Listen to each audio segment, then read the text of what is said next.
Здравейте, аз съм Иван Лисник от ILWeb.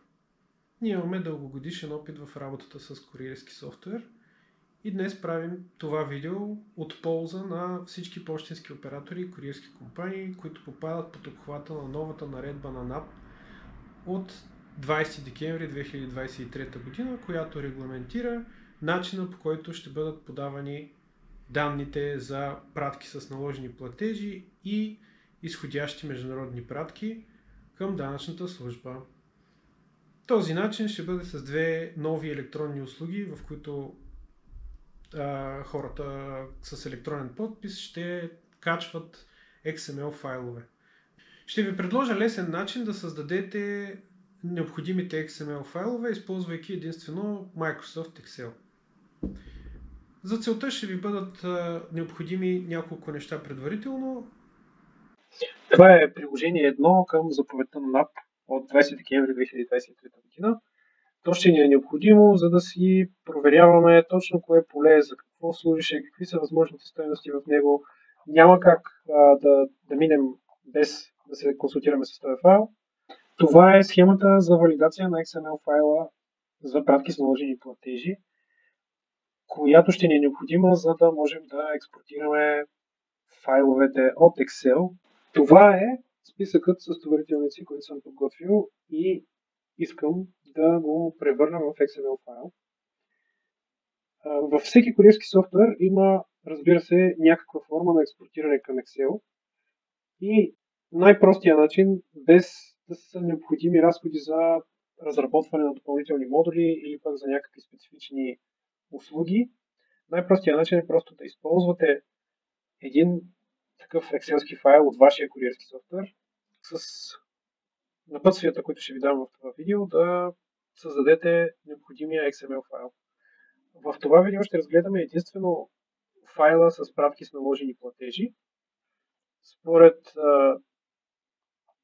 приложение 1 на наредбата, това е файлът, който е наложени платежи.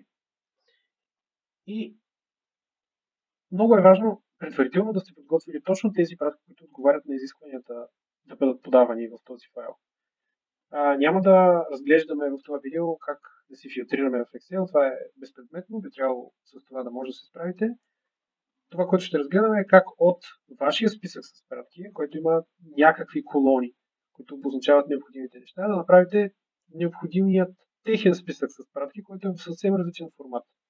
Първото нещо, с което трябва да започнем и не можем да продължим без него, е да си активираме тапчето Developer в Excel. Тук аз го нямам в момента, но много лесно мога да го активирам. Просто си избирам произволен таб. Штраквам с десен бутон и избирам Customize the Ribbon. Така. Тук мога да си Customize на въпросния екран Home, обаче мога и да активирам някакви неща, които не са активирани, като например тапчето Developer. Искам OK и вече си имам Developer. Това е нещото, което ни трябва, за да се случи въпросното експортиране към XML. Натискам Source и вече вдясно се появява колонката XML Source. Трябва да си заредя схемата, която казахме вече. Избирам си XML Map. Add и намирам моят файл, който съм си подготвил предварително. Става въпрос за desk.nppost.xsd. Този файл можете да изтеглите от сайта на NAP. Това е схемата за валидация. И просто натискам OK и вече се появяват различните полета отстрани. Казах, че ни е необходим файла с приложение 1 към заповедта, защото сега ще трябва за всяко едно от тия полета да правим справка с въпросния файл. В файла за полето Package Number се казва, че е номер на товарителница и ви съветвам да започнете с това. Обикновено номер на товарителницата е някъде в началото на Excel и съответно можем да си го мапнем по този начин. Штракваме с левия бутон и провлачваме до антетката В случая при мен това е товарителница. И вече съм направил мапване на едно от всички неща, които трябва да се мапнат. Но, за да мога да продължа, тук данните се форматираха по определен начин. Ето това нещо трябва да го оголемя колкото ми е цялата таблица, за да може всички да са в един сет от данни, за да не се получи разминаване. И от тук нататък аз ще мога да си ги мапна правилно. Ще продължа с полето Package Type. Правя справка с документа приложение 1 и в него се казва, че поредицата Package Type е вид на пратката. Вид на пратката може да бъде вътрешна пратка с наложен платеж, изходяща международна пратка с наложен платеж, входяща международна пратка или вътрешна пратка с наложен платеж, възложител по която е друг пощенски оператор. В моя случай и трите ми пратки са вътрешни пратки с наложен платеж. В документа се казва, че тогава за въпросното поле трябва да имам 0. Аз, понеже нямам такова поле, което да е 0 и да е подходящо за конкретния случай, затова си правя нова колонка в таблицата. Слагам на всяко едно място нули и мапвам Package Type с новата колонка. Сега виждате, въпросната нова колонка се казва Column 1, но когато щакам по тези болднати имена, вече те ми показва къде са мапнати. Примерно, номера на товарителницата е там, а пък Package Type е накрая. Сега, Package Date. В документа на NAT се казва, че Package Date е дата за разнос или доставка на пратката. Сега, вие вероятно в вашия файл имате дата на доставка на пратката, може да имате и дата на планирана доставка. Това не е от най-особеното значение. Важното е, че просто трябва да намерите въпросната дата на доставка. И в моя експорт тя се казва планирана дата на доставка. Очаквана дата на доставка, извинявайте. Това, разбира се, трябва да е форматирано като дата. И аз го мапвам. Сега, тук има едно важно уточнение, което ще направя. В документа на нас се казва, че формата на данните трябва да е година, месец, ден. Затова ще е добре да си форматираме правилно данните, иначе ще си имаме проблеми. Година, месец, ден, ето го формата. Сега вече е както трябва. Следващото е isCorrected. isCorrected е код на подаваните данни. Редовни данни, коригиращи данни или повторно подаване на данни с грешки. Нашите данни са си редовни и ще трябва да сложим нуличка. Обаче естествено нямаме такава колона. Отново ще трябва да добавим нова колона с нули. Въпросната нова колона ще бъде isCorrected.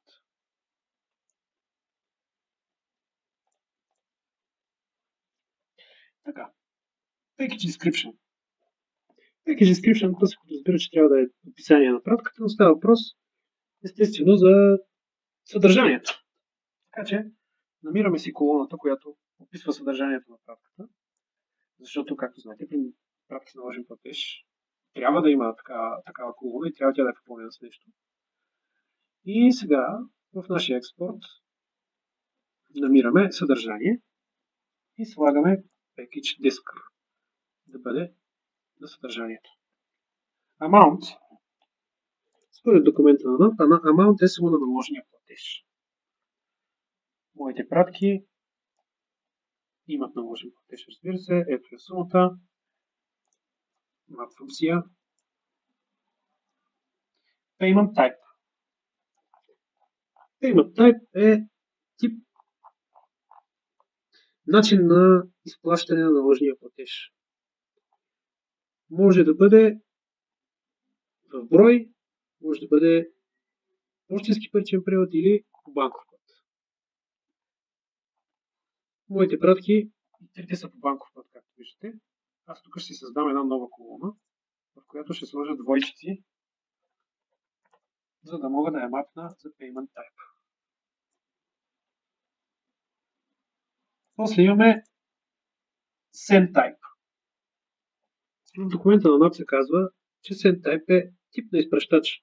0 физическо лице за регистрирано в България, 1 е юридическо лице регистрирано в България, 2 е физическо лице нерегистрирано в България и 3 е юридическо лице нерегистрирано в България. При мен и трите пратки са за юридически лица, регистрирани в България. Тоест едно. Естествено такова нещо нямам.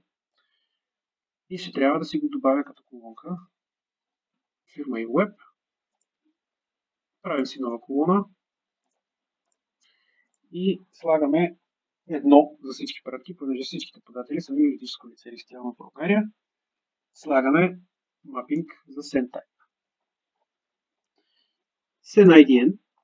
Това е идентификационен номер на изпращач. В конкретния случай се говори за ЕИК-то. И ако не беше ЕИК, ще да е единен граждански номер. Просто на практика наложен платеж, трябва да сте го събрали. Аз слагам на ЕИК-то мапинга. После име на подателя, send name. Става въпрос за името на фирмата. Ако е фирма, ако беше физическо лице, ще е името на физическото лице. Сега. Допълнителни полета са docnum и doccountry. Send docnum и send doccountry. В документацията на NAP се казва, че това е държава издава документа за самоличност и номер на документ за самоличност, като те се попълват за граждани, които нямат ЕГН. В моя експорт също няма такова нещо. Така че просто не ги мапвам тези полета, нямам никакъв смисъл да ги мапвам. Is APS. Казва се, че това нещо трябва да е 0, когато пратката е предоставена за изпращане в офис на пощенския оператор или единица, когато пратката е взета от адрес на изпращача. При мен всичките са взети от адрес на изпращача, затова си слагам единици. Пак ми трябва нова колона, защото нямам такава колона. Добавям си я след адреса и слагам единици.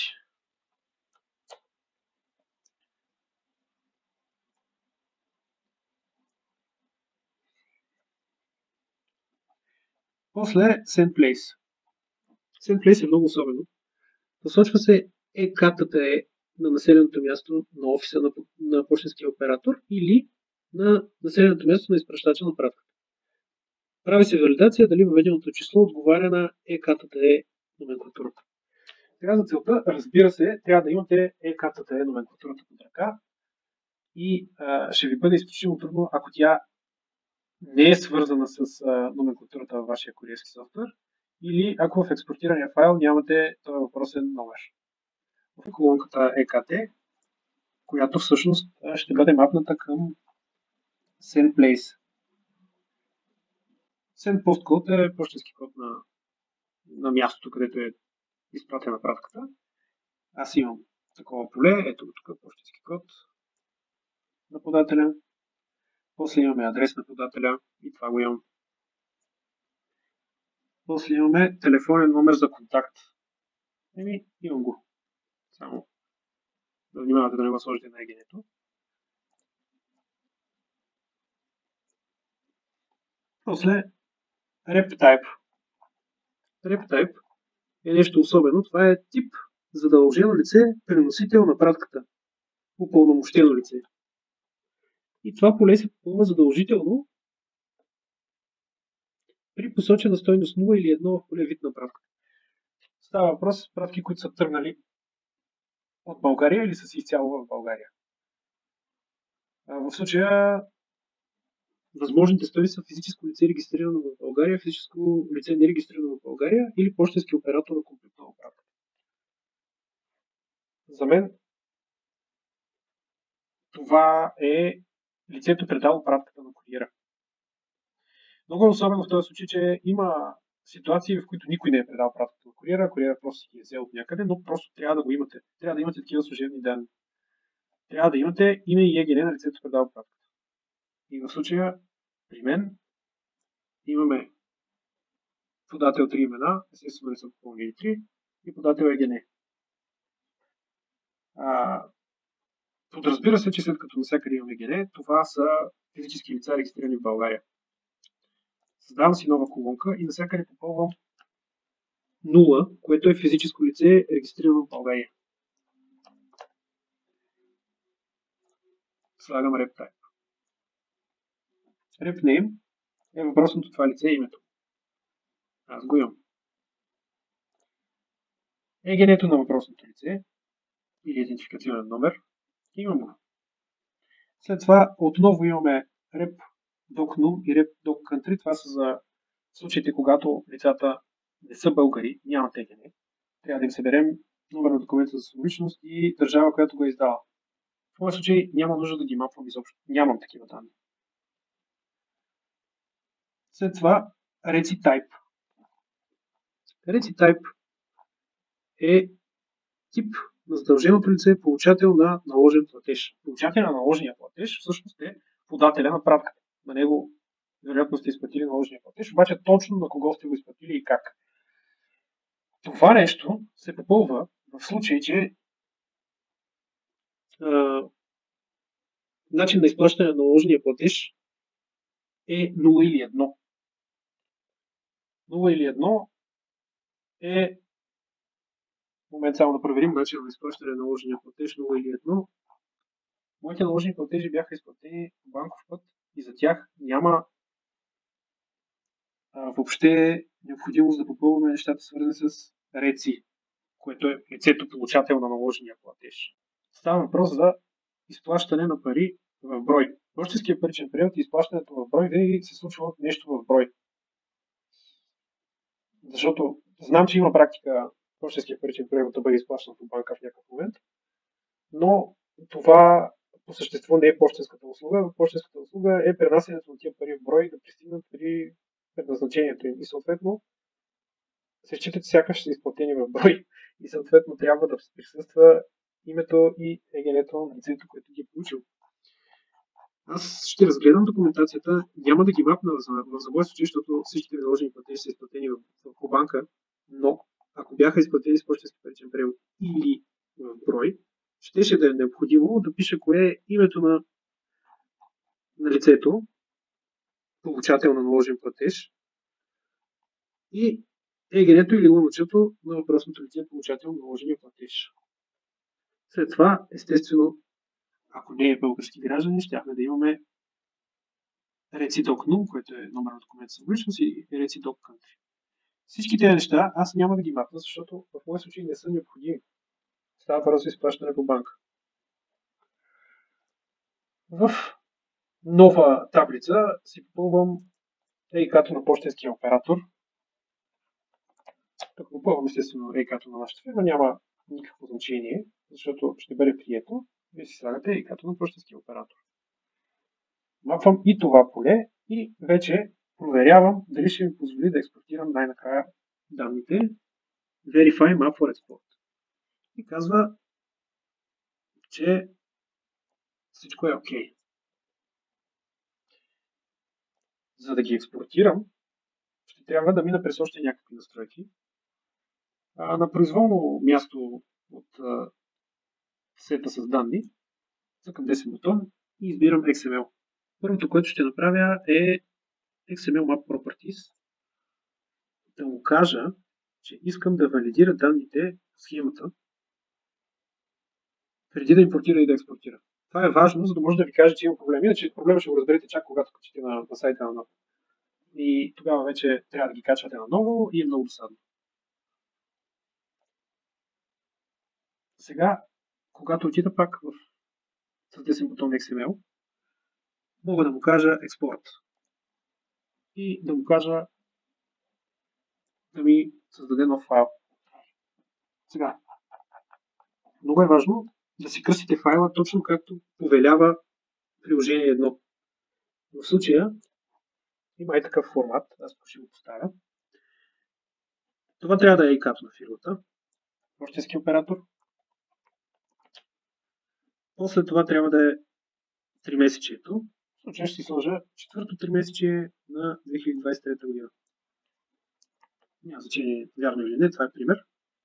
И след това номера на файла. При мен номера е 01. експорт.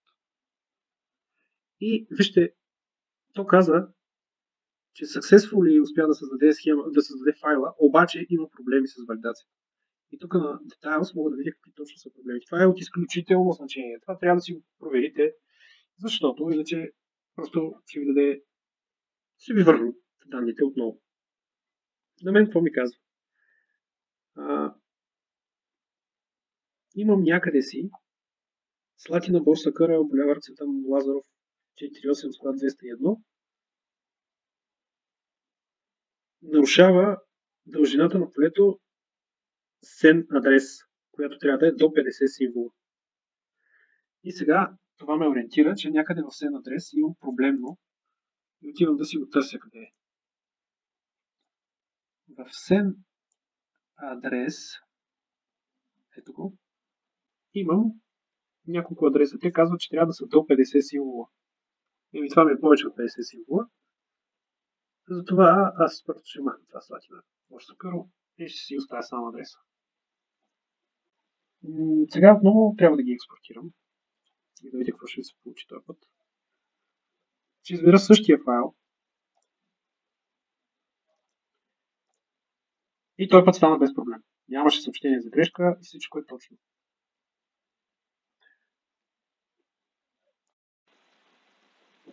Виждаме, че XML файла изглежда напълно валиден и в него има всичко необходимо. Разбира се, понеже всичко е в движение, възможно е моята интерпретация на документацията на NAP да не е точна. Това ще го разберете след като качите в портала на NAP XML файловете.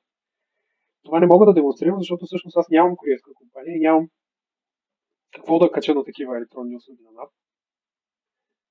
И ще оставя забавлението на вас. Осъзнавам, че решението, което предлагам, не е достатъчно просто и изисква много ръчен труд, особено ако пратките са много. Примерно, моите пратки бяха 3.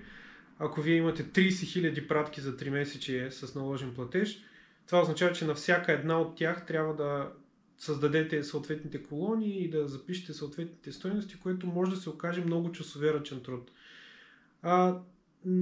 Естествено, има възможности да бъде направено и по друг начин. Просто можете да се обърнете за консултация към нас. В това видео разгледахме единствено файла с наложени платежи. Необходимо е да създадете, ако имате международни пратки, необходимо е да създадете файл и за тях. Може да използвате същия принцип, който днес представихме. Надявам се да сме ви били от полза и до нови срещи!